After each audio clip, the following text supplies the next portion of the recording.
భాగ్యనగరంలో ఒకవైపు హైడ్రా చేస్తున్న పనులకు రోజు రోజుకు ఎన్ని ప్రశంసలైతే వస్తున్నాయో, మెల్లిమెల్లిగా అంతే విమర్శలు మొదలవుతున్నాయి. హైడ్రా విషయంలో కేవలం ప్రతిపక్ష నాయకులే కాకుండా సోషల్ మీడియా ద్వారా తెలంగాణ ప్రజలు కూడా తెలంగాణ కాంగ్రెస్ ప్రభుత్వాన్ని ప్రశ్నిస్తున్నారు. అదేంటంటే, మీకు అసదుద్దీన్ ఓవైసీ తెలుసు కదా, అదేనండి MIM party chief, Hyderabad MP.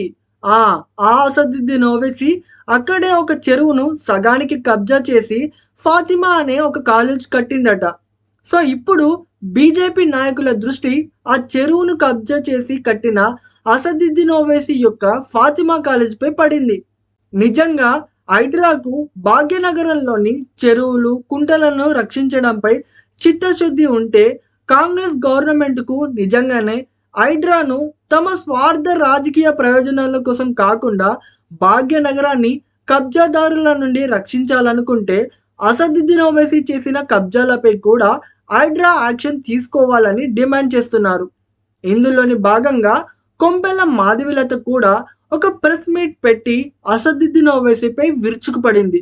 Telangana రాష్ట్రంలో హిందువులు, ముస్లింలు ప్రశాంతంగా ఉంటే అసదుద్దీన్ ఓవైసీ చూసి ఓర్వలేడని, వాళ్ళ ముస్లిం ఓటు బ్యాంక్ని కాపాడుకోవడం కోసం తరచూ వాళ్ళ ఎంఐఎం గూండాలతో గొడవలు చేసి వాటిని హిందూ ముస్లిం వివాదాలుగా చిత్రీకరిస్తూ అసదుద్దీన్ ఓవైసీ రాజకీయ లబ్ధి పొందుతున్నాడని, అలాగే తెలంగాణ రాష్ట్రంలో ఎక్కడ హిందువులకు, ముస్లింలకు గొడవలు జరిగినా వాటి వెనుక ప్రధాన సూత్రధారి అసదుద్దీన్ ఓవైసీ అండ్ ఎంఐఎం గూండాలే అని, ఇలా పేద మరియు వెనుకబడిన ముస్లిం ప్రజలను వాడుకుంటూ అసదుద్దీన్ ఓవైసీ రాజకీయంగా లబ్ధి పొందుతూ తెలంగాణలోని ముస్లిం సమాజానికి అన్యాయం చేస్తున్నాడు అంటూ మాధవిలత ఇన్నేళ్లుగా అసదుద్దీన్ ఓవైసీ చేస్తున్న నీచపు రాజకీయాల గురించి ప్రెస్ మీట్లో మాట్లాడింది.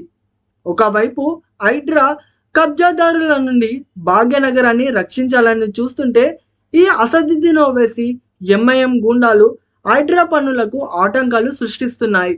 ఎలాగైతే గతంలో ముస్లిం ఓటు బ్యాంకుని చూపించి కేసీఆర్ను, బీఆర్ఎస్ ప్రభుత్వాన్ని లొంగదీసుకొని ఎట్లయితే ఆధిపత్యం చెలాయించాడో, అలాగే ఇప్పుడు అసదుద్దీన్ ఓవైసీ కాంగ్రెస్ ప్రభుత్వాన్ని, రేవంత్ రెడ్డిని లొంగదీసుకోవాలని ప్రయత్నిస్తున్నాడని, కేసీఆర్ లాగే రేవంత్ రెడ్డి అసదుద్దీన్ ఓవైసీకి లొంగిపోకుండా హైడ్రా ఈ ఎంఐఎం గూండాలకు భయపడకుండా తమ విధులను సక్రమంగా చేస్తూ పోవాలి.